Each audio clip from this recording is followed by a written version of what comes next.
It's time for the top real estate news of the week with Develle Morrison of Bosley Real Estate. Hey, Develle. Hey, Maggie. How are you? Good. How are you?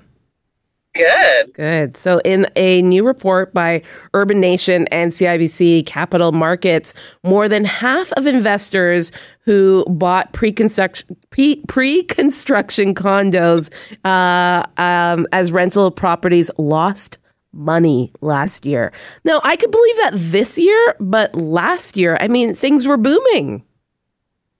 Yeah, absolutely. But, it doesn't surprise me. There are some investors who purchase properties knowing that they're going to lose money.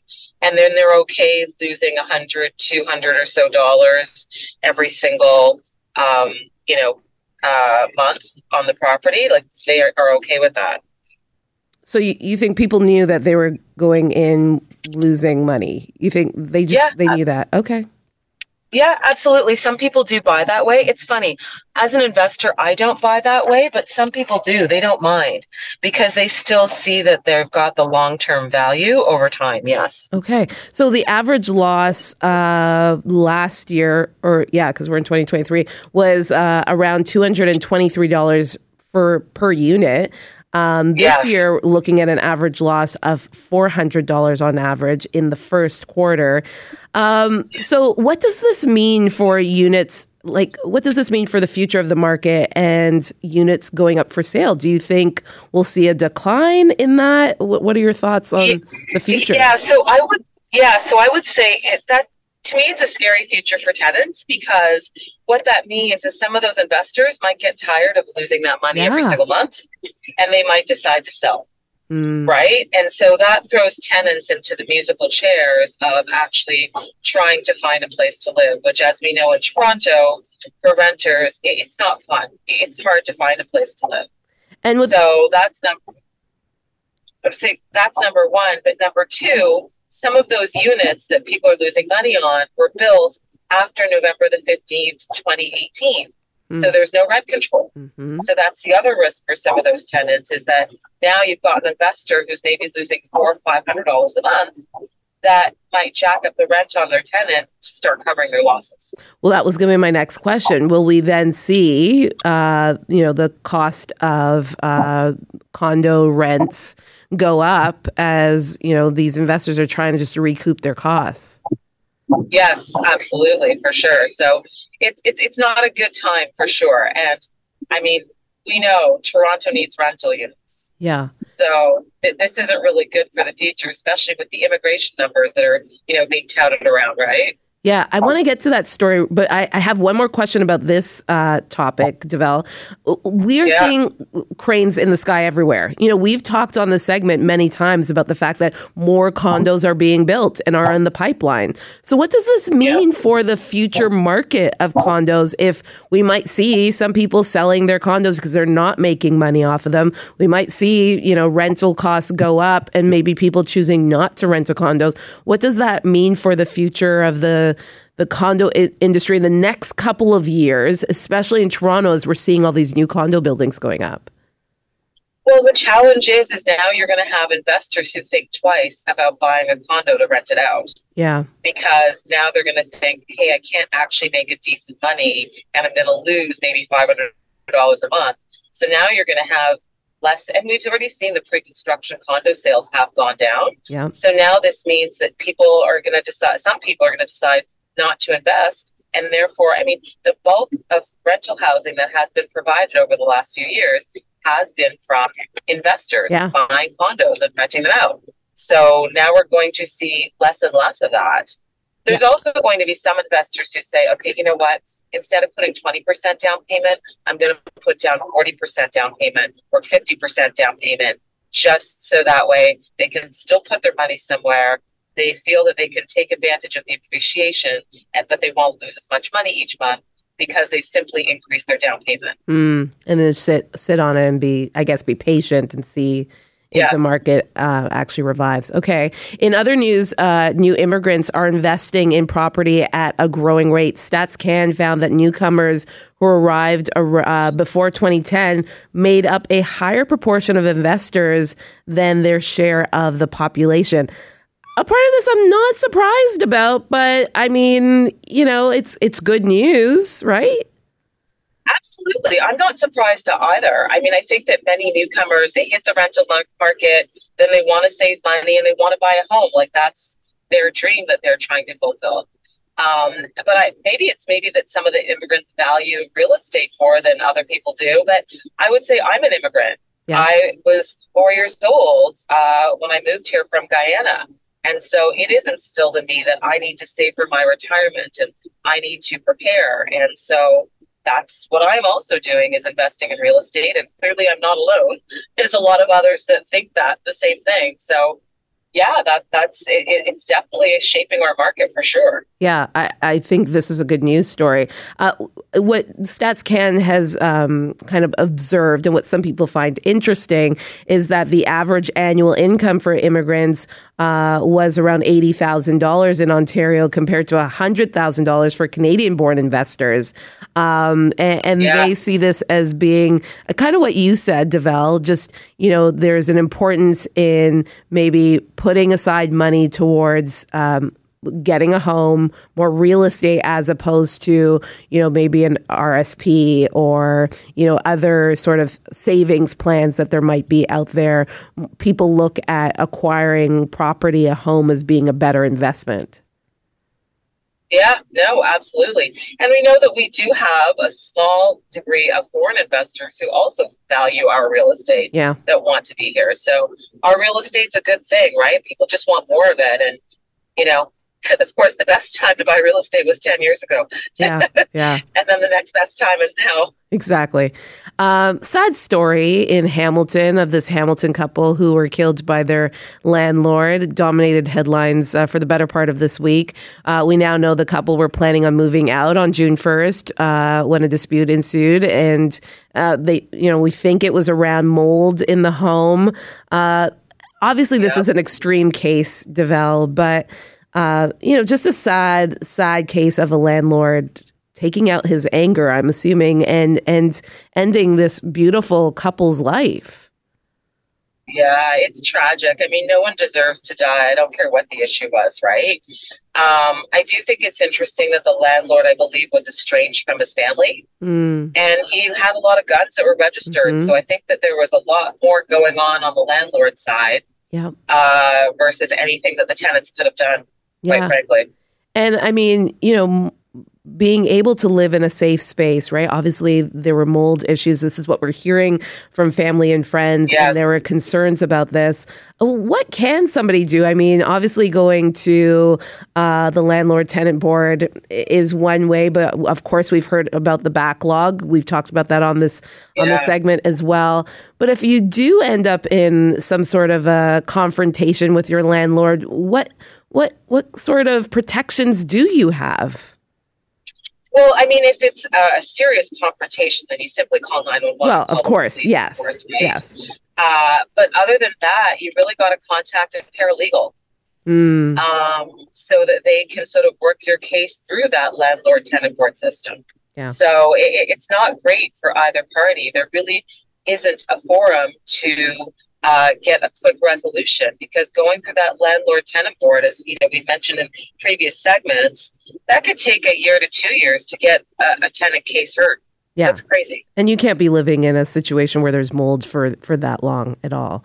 Exactly. I do want to name their names. Carissa McDonald was 27 years old. Aaron Stone was 28 years old, and they died on May 27th.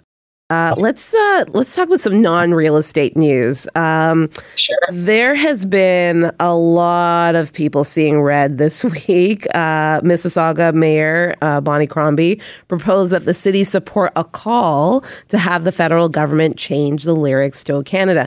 Now, obviously, this has been motivated by Julie Black singing the national anthem at this year's NBA All-Star Game in Salt Lake City, where she famously changed the lyrics of the song to "Our Home on Native Land."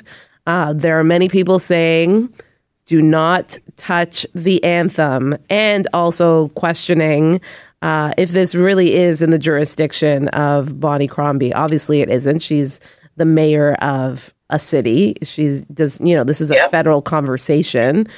What are your thoughts on this, Devel? I'm like, yeah, let's change it. I mean, we've changed the lyrics to "Oh Canada" so many times over the last few years. I don't know why people are necessarily getting their knickers in a knot about this, because we've done this before in the past. It's not a big deal. But on the other hand, actually, it is a big deal. I think it's a great change. I'm totally supportive of it. I don't think that there's anything wrong with it at all. And yeah, absolutely. How about your thoughts? Well, I'm on the fence. I think, I think there are a lot of people that I think people get all patriotic about things, and it's kind of like, you know, we talk about the NIMBYism, not in my backyard. Like, I want to see development, but I just don't want to see it here. I almost feel like that sometimes happens with our quote unquote patriotism in this country, where it's like, you ask 10 people on the street today if they can sing the national anthem. I'm pretty sure they can't. I'm pretty sure they can't tell you the last time they sang the national anthem if they weren't at a sporting event. And yet when you start to touch something as sacred as the national anthem, then all of a sudden people get very patriotic.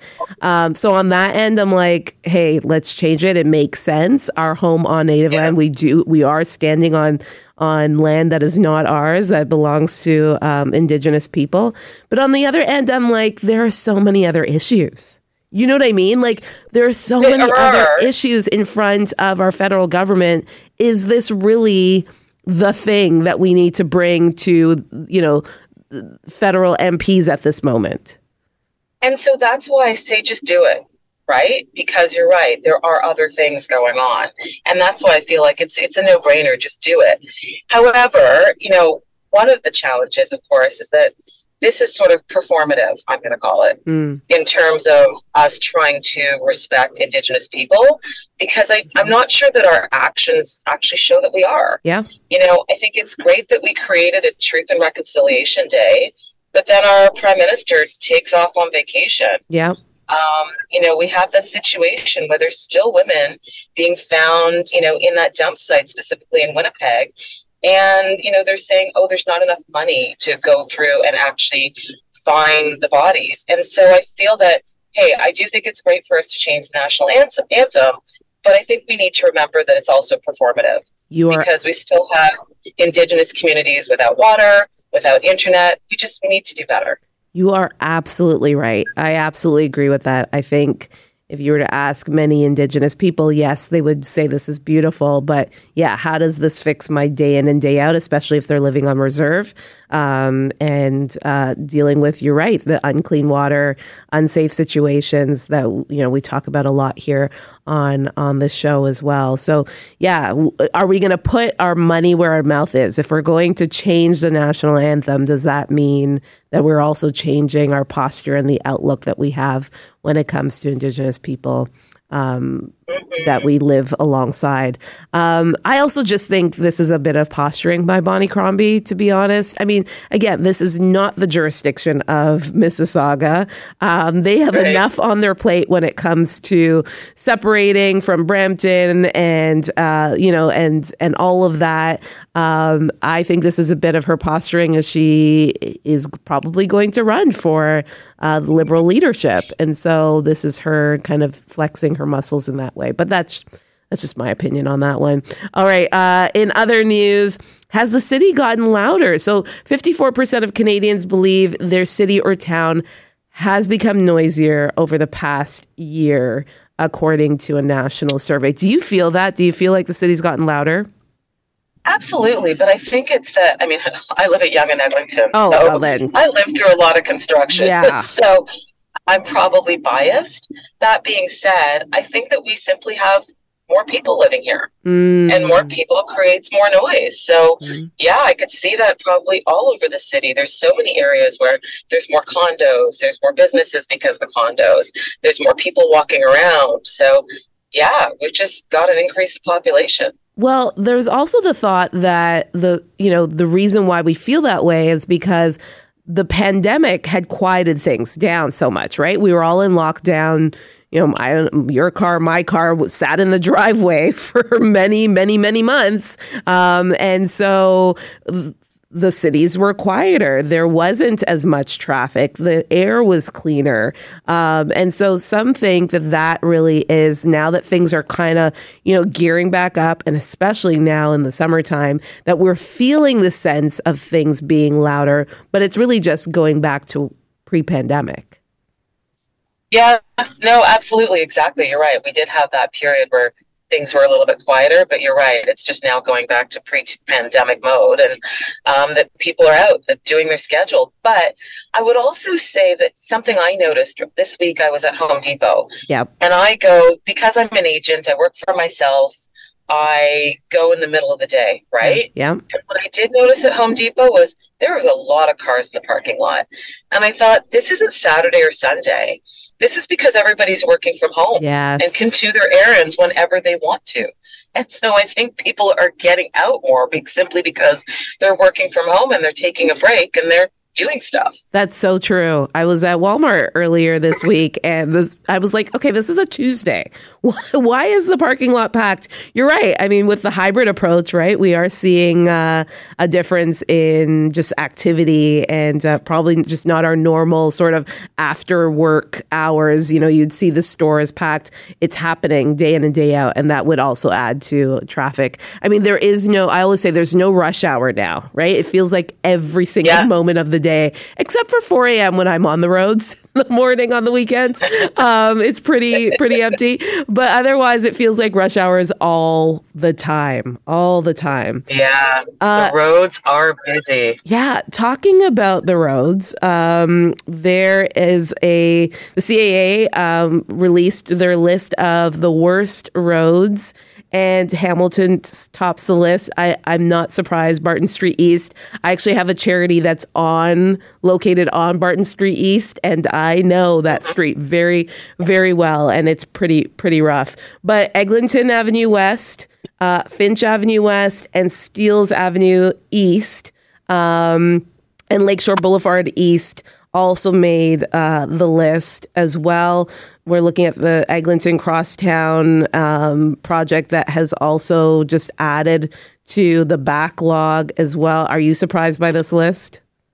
No, I'm not surprised by this list at all. And you know what's really interesting? I'm actually in Prince Edward County right now. Okay. And I just drove through that County Road 49 that I believe was ranked third on the list. Yes. And what was that like?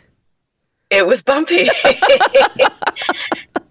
So yeah, I mean, it's terrible because it's hurting our cars. I bet you the mechanics are doing so well right now because there's cars that are going through potholes, that are constantly hitting things, that constantly need their tires changed.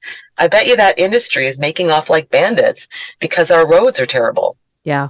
And it's only getting worse. I mean, when we think of the funding for infrastructure, especially in Toronto, we are seeing that not being dealt with properly as well. Something that hopefully we'll talk with our guests, Chloe Brown, later on in the show, when we talk about the budget for good repair in the city, that it continues to be depleted, right? And here we are with the top 5 roads on this list, and some of them are in Toronto, and yet they aren't being repaired.